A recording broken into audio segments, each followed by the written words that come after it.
Olá, pessoal. Eu sou a professora Marcela Paz e hoje nós vamos ter uma aula de introdução à genética, onde vamos abordar conceitos básicos de genética. Vamos começar então. Primeiro, o conceito que a gente vai ver é o fenótipo. O fenótipo, ele está relacionado com uma característica ampla ou uma característica mais específica. O que seria um fenótipo como característica ampla? Seria todo o fenótipo que nós temos aqui, por exemplo, nesse pássaro, né, em que a gente observa a ave e a gente enxerga a forma do bico, a forma do olho, a coloração das penas, o tipo de garra. Então, todas essas características seriam um fenótipo amplo. Assim como acontece para os outros animais também. Quando a gente observa esse ornitorrinco, ele tem um fenótipo específico, né? Tem um bico semelhante a pato, ele nada, mas ele é um mamífero. Ele bota ovo, mas ele amamenta. Enfim, ele tem um fenótipo mais específico. Assim como o ser humano. Quando a gente observa todos esses seres humanos aqui como de uma forma geral, eles têm um fenótipo específico de humano. Agora, o fenótipo ele também é relacionado com uma característica específica do indivíduo.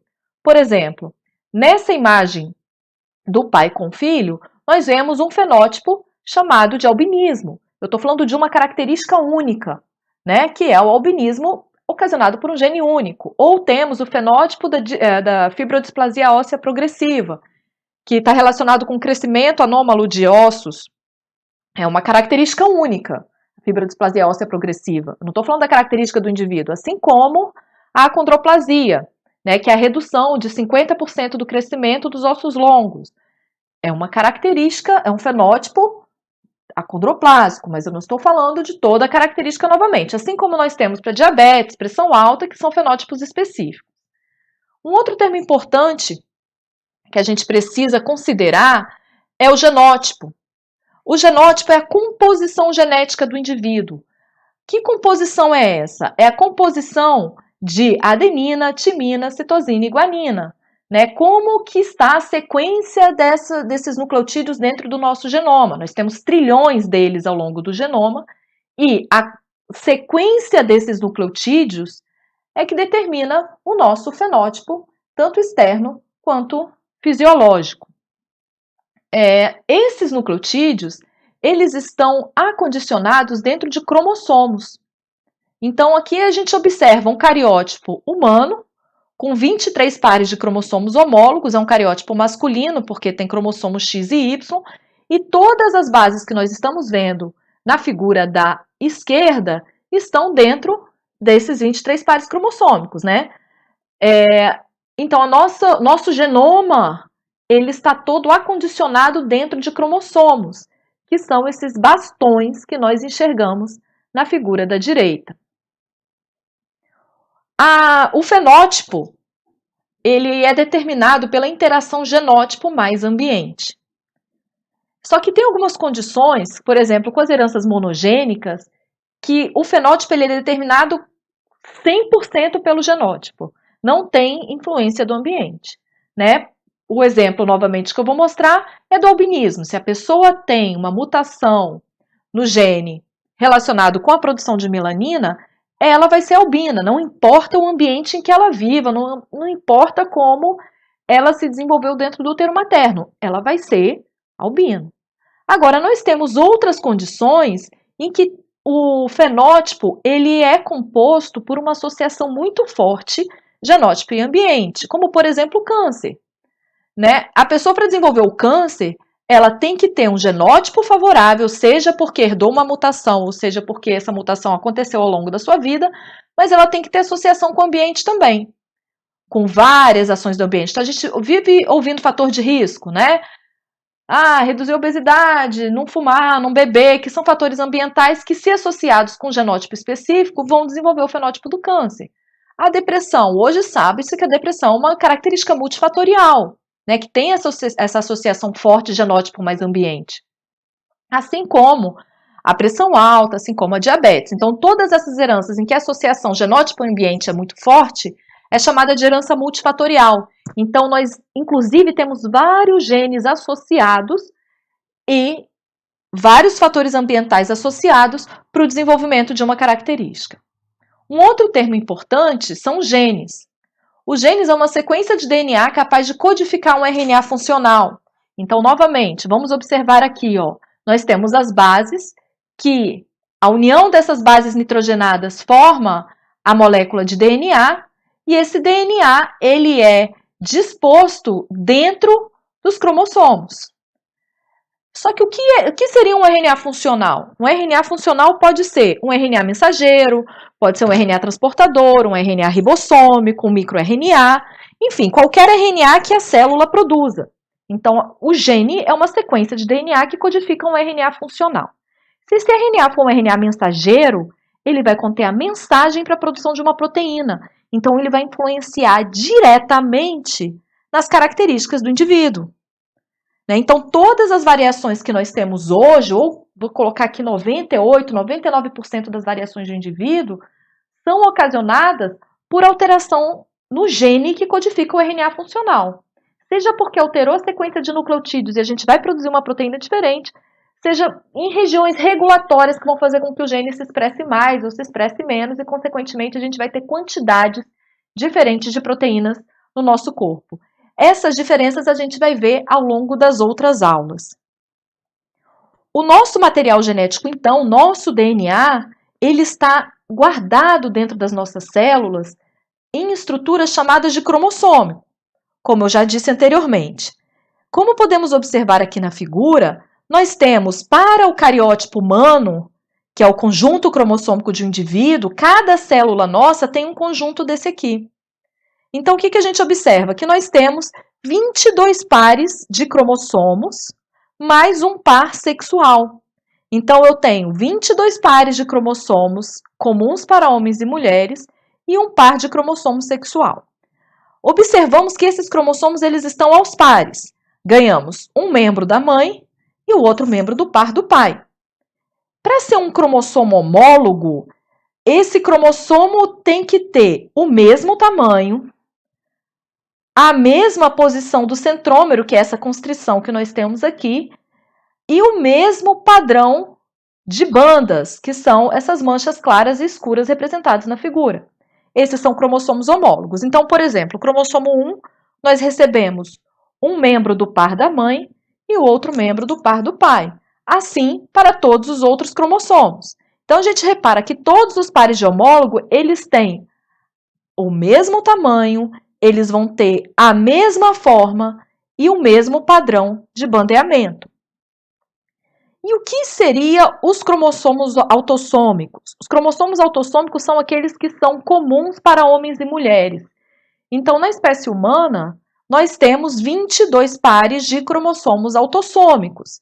São 22 pares que homens e mulheres têm a mesma composição. E nós temos um par de cromossomos sexuais, sendo que o homem, ele é heterogamético, ou seja, ele tem um par aqui que é diferente. Ele vai ter um cromossomo grande, chamado de X, e um cromossomo pequeno, chamado de Y. E as mulheres são homogaméticas. Elas têm 2 cromossomos X, que não está representado nessa figura. Então, repetindo, os 22 pares de cromossomos autossômicos que a espécie humana tem são comuns para homens e mulheres. E o par sexual é diferente. O homem ele tem a representação, ele tem um cromossomo X e um cromossomo Y, e a mulher tem 2 cromossomos X. A gente vai ver a função desses cromossomos nas aulas seguintes. Os alelos são as formas variadas de um gene. Então, a gente sabe que um gene produz um RNA funcional. A gente consegue ver a diferença alélica principalmente naqueles genes que codificam o RNA mensageiro e, consequentemente, serão o molde para a formação de proteínas. Então, como as proteínas estão alteradas, né, são produzidas de formas diferentes no corpo, nós temos características diferentes de cada indivíduo. Então, essas formas diferentes são ocasionadas principalmente porque nós temos alelos distintos. Nesse exemplo, nós temos aqui o alelo A e o alelo A maiúsculo e o alelo A minúsculo. Vamos supor que o nome desse gene seja gene A. Então, o que seria formas alélicas diferentes? Seria sequência do DNA diferente Então, a gente tem aqui uma sequência, o círculo está representando onde está a diferença. No indivíduo que tem o alelo A maiúsculo, ele é CAA, que vai ter um determinado tipo de aminoácido. Então, a gente vai ter o alelo A, que vai produzir a proteína A maiúsculo. Quem tem a mutação, uma alteração na sequência dos nucleotídeos, observem, ao invés de ser CAA, nós temos aqui CAC. Mudou o aminoácido, então nós vamos mudou a base, mudamos o alelo no DNA, né, a forma do gene, e esse gene, se for um mensageiro, possivelmente ele vai mudar a forma da proteína. Então nós temos alelo A maiúsculo, A minúsculo. Então essas formas variadas de um gene são sempre ocasionadas por um processo chamado de mutação, que é a alteração da sequência desses nucleotídeos na molécula de DNA. Essa mutação pode ser uma substituição, como aconteceu no nosso exemplo, pode ser deleção, né, quando você retira uma base, pode ser adição, quando adiciona uma base. Então, nós temos várias formas de gerar alelos diferentes dentro de um genoma. Então, repetindo, os alelos são as formas variadas de um determinado gene. Nós já vimos o conceito de cromossomos homólogos. Vamos repetir?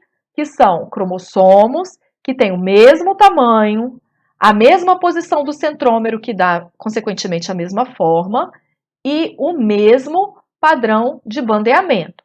Um membro do par vem do pai e outro membro do par vem da mãe. Genes a gente já sabe também, sequência de DNA capaz de produzir um RNA funcional. O locus é o endereço do gene, aonde ele está localizado dentro do nosso genoma. E esse endereço, na maioria dos casos, ele é fixo. Então, no nosso cromossomo hipotético, esse alelo, esse gene A, ele está na mesma posição de todos os indivíduos que possuem esse cromossomo e são da mesma espécie. O alelo a gente sabe que são formas alternativas de um determinado gene ocasionados por processos mutacionais. E dois conceitos novos são o conceito de homozigoto e o conceito de heterozigoto. O indivíduo homozigoto, homo igual, é aquele indivíduo que tem, para um determinado gene, dois alelos diferentes. Como podemos observar aqui no B minúsculo, são dois alelos iguais, então ele é homozigoto.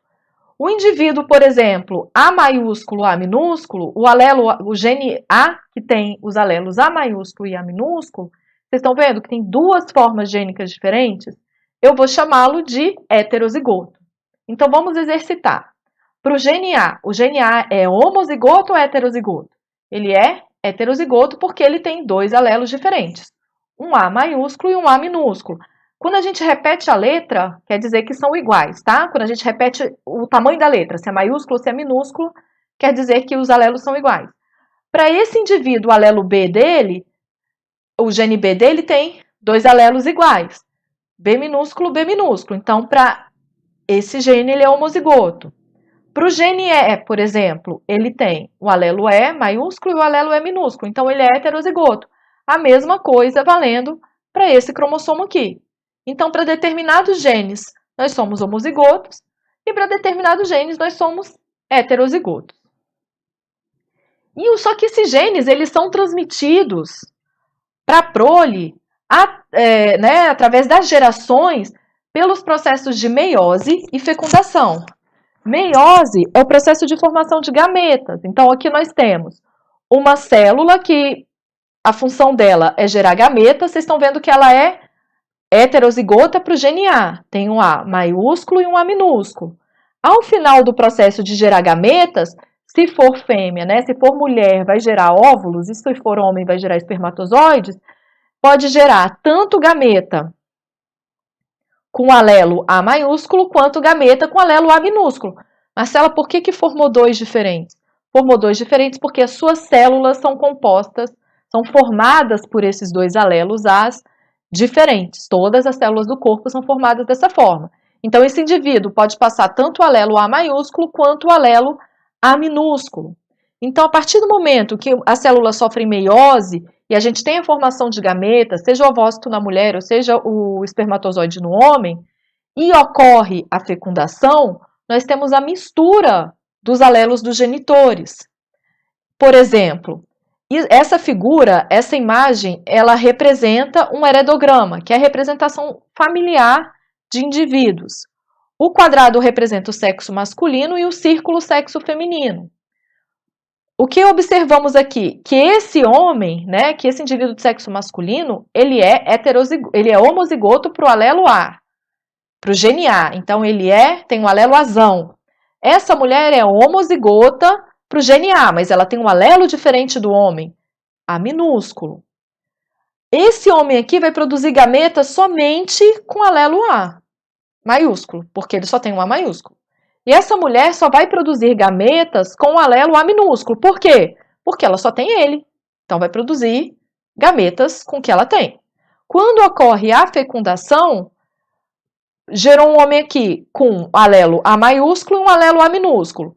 Um veio da mãe, um veio do pai. A mesma coisa aconteceu com essa mulher. Um alelo A maiúsculo e um alelo A minúsculo. Então, para os cromossomos que estão localizados dentro do núcleo, os cromossomos nucleares, nós temos no nosso genoma 50% do material genético do pai e 50% do material genético da mãe.